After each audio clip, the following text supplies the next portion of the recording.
Uh, I'm going to talk a little bit tonight about the contamination of social media by political spin.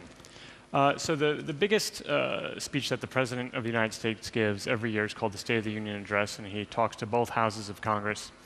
And this is a major event, and millions of people watch it in the United States. It used to be huge numbers of people. Now it's about 30 million people, which sounds like a lot, but it's the lowest in 15 years.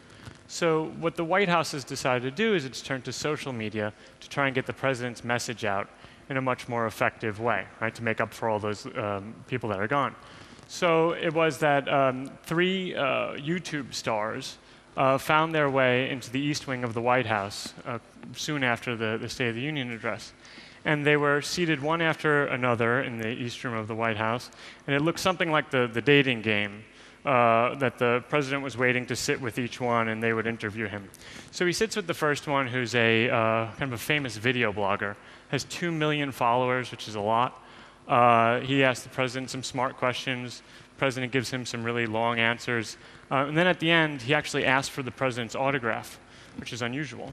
But the president happily obliges, stands up, walks over to the next interview, sits down. Now, this was with a web comedian who is most known for having green lipstick and for taking something called the Cinnamon Challenge. And that's where you eat, well, this is what it looks like. So here's the cinnamon, all right? All right, here you go.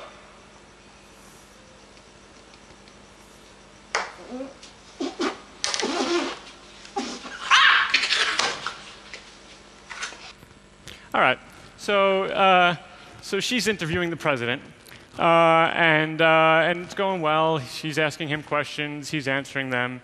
At the end, she gives him a green lipstick for his wife, and he says thank you, and she gives him a hug, and he gets up and he walks over to the next interview. And that is with a 19-year-old who is best known for her makeup tips, but she has 6 million followers on Twitter and Instagram. It's a huge number. If anybody's on Twitter or Instagram, 6 million is a lot.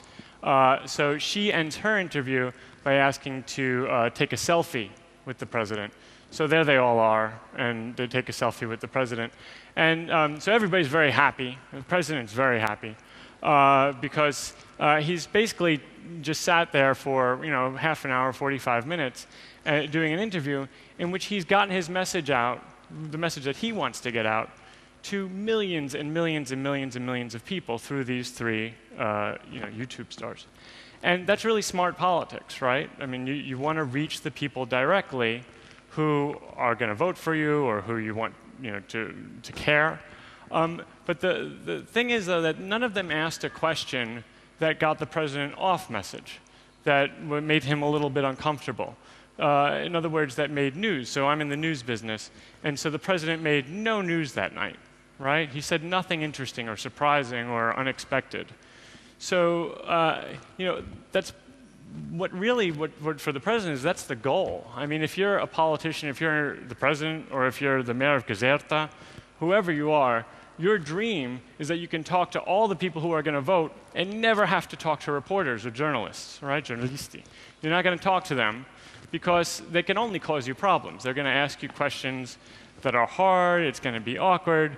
Why bother? So, and really what this is that what we're seeing with social media is this kind of new way that politicians are trying to get around the old filter of news.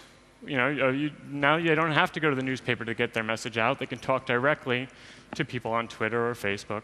And so, but by getting rid of that filter, you also get rid of hard questions and scrutiny. And so there's a question about, what does that mean? Where does that leave us? And this is kind of an old problem in a way, right? You've seen this with newspapers. You've seen this with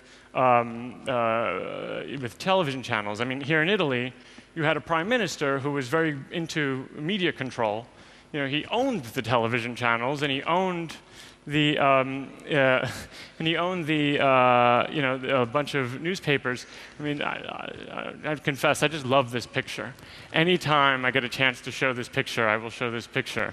But these are two guys who are very good at media control, right? One guy owns all the media, the other guy owns the government, runs the government, crushes all the opposition.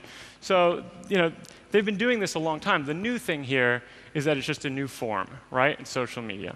And so, that's kind of what was going on in that interview in the White House, right? In those kind of fun interviews. It was basically the president saying, reporters, we don't really need you anymore, right? We can do this. We can do this by ourselves. And I guess that they can, but that just raises some questions for me.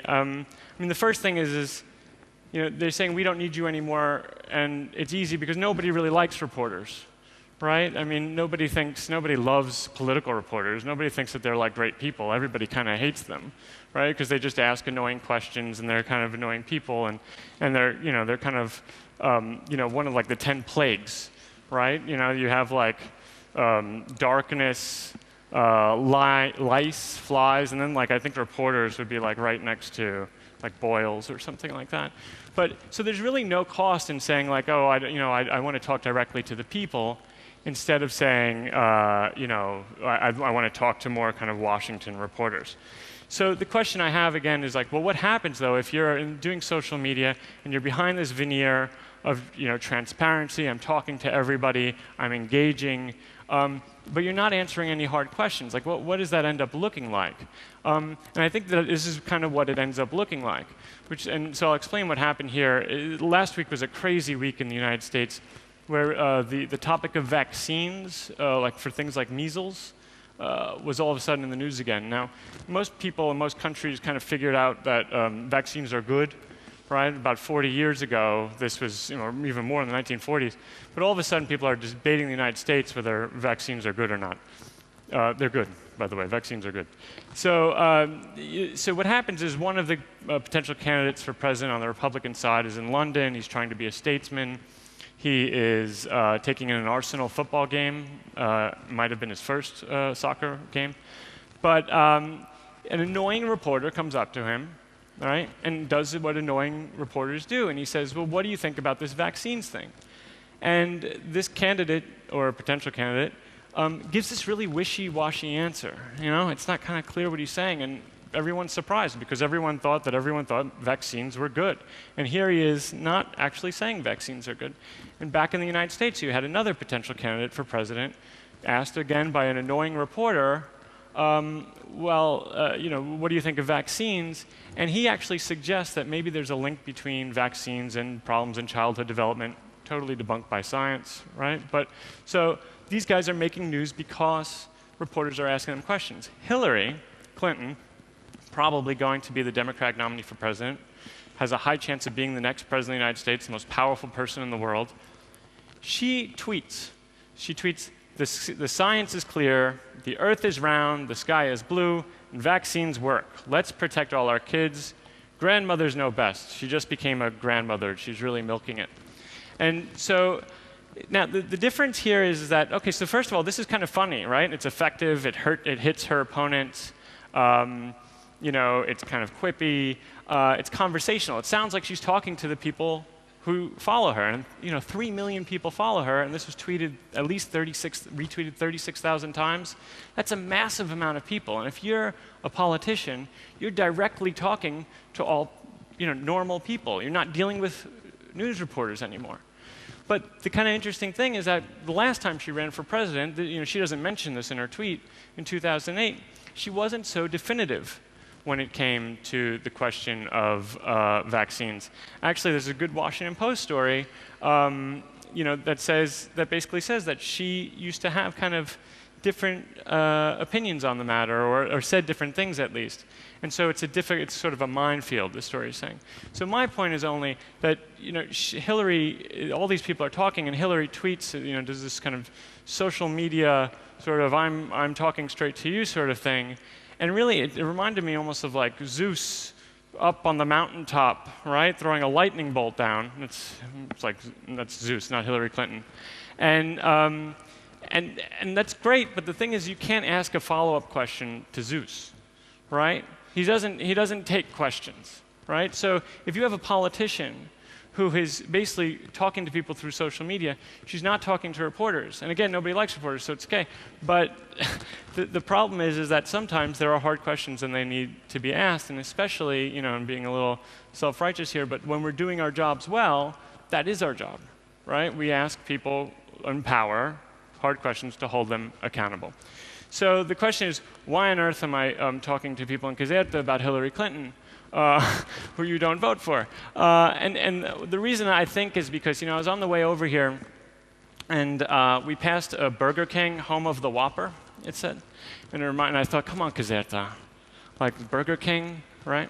Anyway, and you know, we're in a mall, and you know, there's Disney down there, and I think there's a Foot Locker down there.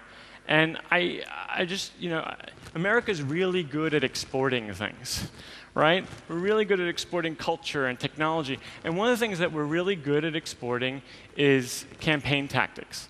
And there's a reason for that. We put, you know, our campaigns now cost $1 billion each, $1 billion, right? And that's for each party. And then you have outside groups. So we're talking $3 billion just for one election, right? And so what that does is it attracts a lot of really smart people who want a lot of that money, and they develop new ways to campaign.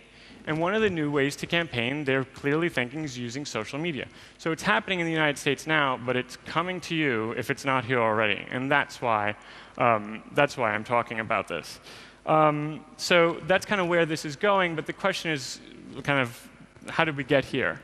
So, I mean, let's just pick a date, an arbitrary date. So in 1973, this book comes out. It's called The Boys on the Bus by Timothy Krause. It's a great book. And basically what it does is it kind of documents the way that political reporters went about their job on a presidential campaign. They're literally on the bus, following around the president of the United, the guy who's trying to be the president of the United States. And you know, and so it shows you the way that they interact with the candidate, the way that they interact with the campaign. You know, it shows them smoking a lot of cigars. It's basically a bunch of white guys back then, right? So they're smoking cigars and drinking a lot. So a lot's changed since then. I mean, luckily and thankfully, it's a lot more diverse now. And there's actually women covering presidential campaigns and people who are not just white guys. But another thing that's changed since 1973 is that the idea of access to candidates, of actually talking to the person you're writing about, is kind of over, right? So campaigns became, instead of you know, this thing where you would talk with campaign managers all the time and then you'd interview the candidate, it became like a big media company. They're worth like hundreds of millions of dollars, these things. They erect in days or months, and then they blow it all in a course of a year. So they're almost like Hollywood studios, right? And the star is the candidate. And you are not allowed to talk to the star, right? The star is only for the screen and for the stage, and that's it. He's not for you. He's not for the reporters, because they have come to view reporters as dangerous, as antagonistic. What's the point? It can only cause you grief, right? So they basically collected all this control, and they controlled the whole process. And so, you know, I've covered a couple of presidential campaigns, and the last one I covered was 2012, which was the last one. My job was to follow around Mitt Romney, who was the Republican nominee for president. And I learned everything about this guy. I mean, I went to his schools, I went to his churches, I talked to all of his business partners. I mean, everybody in Mitt Romney's world I talked to, except Mitt Romney would never talk to me. Ever. Not one word. I think the one time I saw him, I tried to say something, and he like gave me a thumbs up or something. He just never got anything out of him.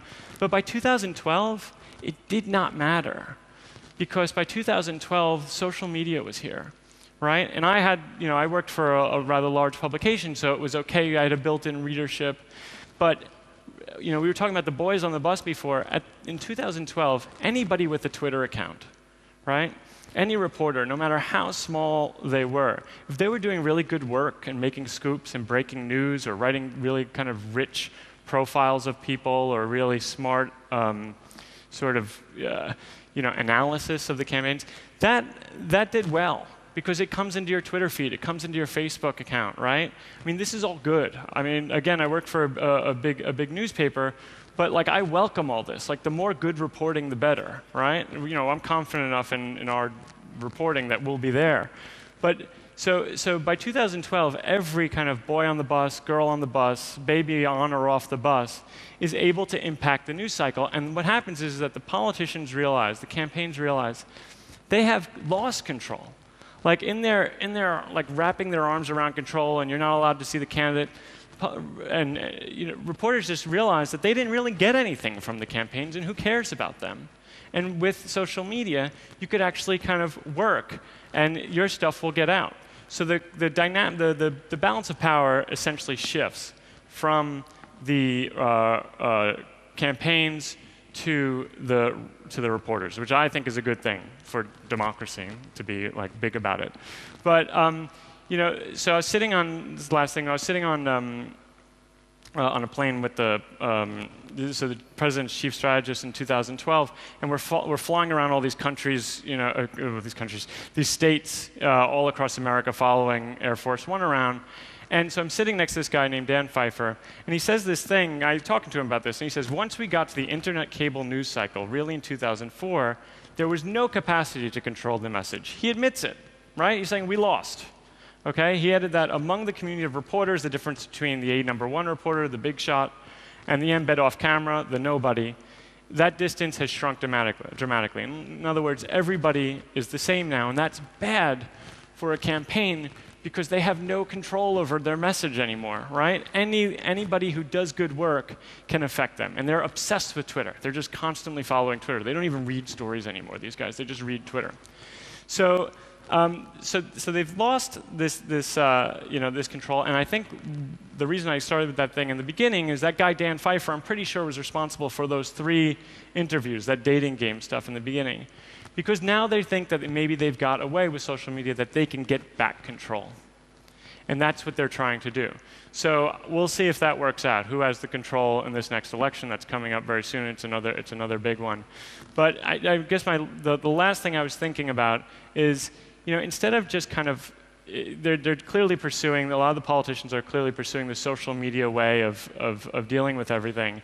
And I was just thinking, instead of kind of creating this veneer and this kind of sense of being engaged and talking to the people, that, you know, wouldn't it be really disruptive, which is like a Silicon Valley way of saying things, which, wouldn't it be really disruptive to actually just talk to reporters, right? Reporters who are trusted, sometimes trusted, but who are basically, whose job it is to understand candidates, to know everything about them, and to explain them to all of you, or whatever country you're in, right?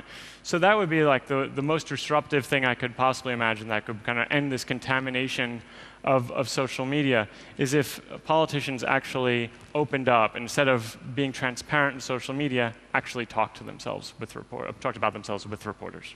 Thank you.